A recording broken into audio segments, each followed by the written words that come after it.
In this video, I'm going to show you how to use a paper trading account on Sierra Chart so you can safely practice your strategies without using your real money.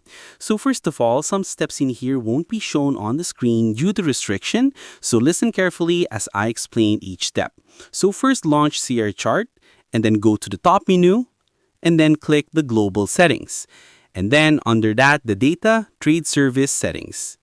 And then under the service dropdown, select DSC Data-All Services. So this lets you access Sierra Chart's simulated data and trading environment. After that, click OK to configure, and next we'll enable paper trading. So click on the trade section and then trade simulation mode on to make sure it's on or make sure you have a check on it. So when it's on, you'll see a window in there that appears at night. That means all orders you place will be saved, simulated.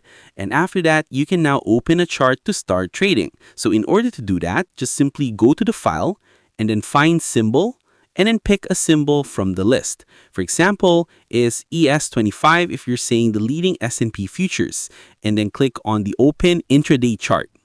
So with this chart, the Open Activity Trading view, and by clicking Trade and then Trading Chart, you on.